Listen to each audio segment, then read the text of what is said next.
નમસ્કાર, બેનિફિટ ન્યૂઝમાં આપનું સ્વાગત છે. હું છું વિપુલ પંડ્યા. ફટાફટ નજર કરીએ અત્યાર સુધીના મહત્વના સમાચારો.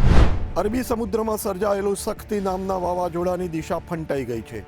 હવામાન નિષ્ણાત વિશાલ પાનસુરિયાએ બેનિફિટ ન્યૂઝને જણાવ્યું છે કે ગુજરાત પરથી આ વાવાઝોડાનું સંકટ ટળ્યું છે અને તે મુંબઈ તરફ જતું રહ્યું છે. છેલ્લા 4-5 દિવસથી ગુજરાતના દરિયા કિનારે સર્જાયેલા વાવાઝોડાની વ્યાપક ચર્ચાઓ થઈ રહી હતી, પણ હવે આ ખતરો ટળી ગયો છે. ગુજરાતના બદલે હવે મુંબઈ, થાણે સહિતના વિસ્તારોમાં ભારે વરસાદની શક્યતા વ્યક્ત કરાઈ છે. ગુજરાતમાં વિવિધ સ્થળો પર હળવાથી મધ્યમ વરસાદ વરસે તેવી શક્યતા પણ વ્યક્ત થઈ રહી છે. વાતાવરણમાં પણ પલટો આવી શકે છે.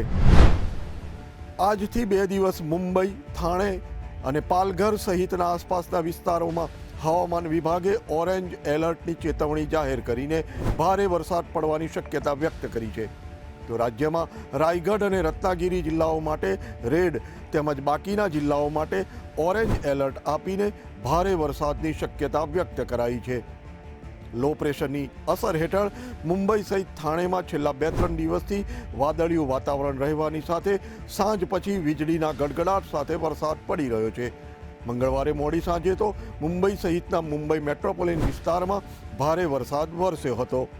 ગુરુવારે થાણેમાં પણ ભારે વરસાદ પડ્યો હતો, તો મુંબઈના અમુક વિસ્તારમાં દિવસ દરમિયાન વરસાદના મધ્યમ સ્વરૂપના ઝાપટા પડ્યા હતા. છેલ્લા કેટલાક દિવસથી ગુજરાતમાં કમોસમી વરસાદ ખાબકી રહ્યો છે, ત્યારે ગત 24 કલાકમાં ગુજરાતના 55 તાલુકામાં કમોસમી વરસાદ ખાબક્યો હોવાના અહેવાલ મળી રહ્યા છે. રાજ્યના 51 તાલુકામાં 1 ઇંચથી ઓછો વરસાદ નોંધાયો છે, જેમાં સૌથી વધુ રાજકોટ તાલુકામાં 2 ઇંચ વરસાદ નોંધાયો છે.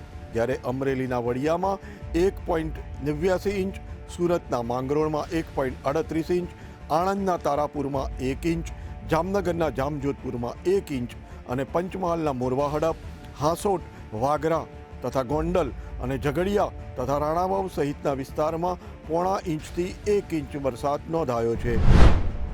વિદેશ મંત્રી એસ જયશંકરે કહ્યું છે કે ભારત આતંકવાદનો ચોક્કસ અંત ઈચ્છે છે અને ગયા મહિને પહેલગામમાં થયેલા કોઈપણ આતંકવાદી હુમલાના જવાબમાં પાકિસ્તાનના આતંકવાદીઓ પર ફરીથી હુમલો કરાશે. તેમણે કહ્યું કે યુએન પ્રતિબંધોની યાદીમાં રહેલા સૌથી કુખ્યાત આતંકવાદીઓ પાકિસ્તાનમાં છે અને તેઓ દેશના મુખ્ય શહેરોમાં ખુલ્લેઆમ ફરી રહ્યા છે. જયશંકરે કહ્યું કે સરકાર આમાં પણ સામેલ છે અને પાકિસ્તાનની સેના પણ તેનો સંપૂર્ણપણે ટેકો આપે છે. જયશંકરે નેધરલેન્ડના મીડિયા સાથે અલગ અલગ મુલાકાતોમાં આ ટિપ્પણી કરી હતી. અમદાવાદના સોલા વિસ્તારમાં અજાણ્યા શખ્સોએ કાર સળગાવી દીધી છે. આ ઘટનાની જાણ થતાં પોલીસ સ્થળ પર પહોંચી છે અને તપાસ શરૂ કરી છે. આ કાર કોણે સળગાવી તે વિશે પોલીસ હજુ અસ્પષ્ટ છે. ગુરુવારે રાત્રે અજાણ્યા શખ્સોએ કાર સળગાવી દીધી હોવાનું જાણવા મળે છે. પોલીસે સીસીટીવીના આધારે આ મામલે તપાસ શરૂ કરી છે. અમદાવાદના બહેરામપુરા વિસ્તારમાં કોર્પોરેશન દ્વારા પાણીની લાઇન ખોદાતા ઘણા લોકો પરેશાન થઈ ગયા છે. બહેરામપુરામાં કોર્પોરેશન દ્વારા પાણીની લાઇન નાખવામાં આવી રહી છે, પરંતુ તેના કારણે અત્યારે સ્થાનિક લોકોને પાણી મળવું બંધ થઈ ગયું છે. પાણી ન આવતા લોકોમાં ભારે રોષ જોવા મળ્યો છે.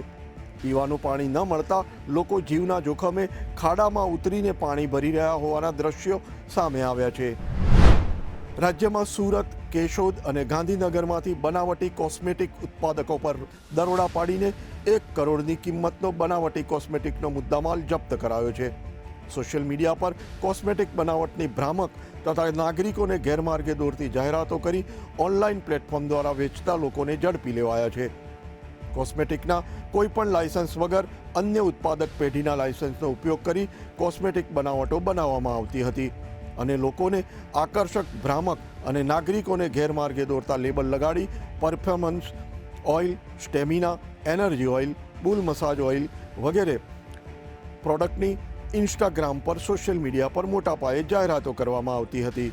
તો આ પ્રકારના સમાચારો નિહાળવા માટે જોતા રહો બેનિફિટ ન્યૂઝ. નમસ્કાર.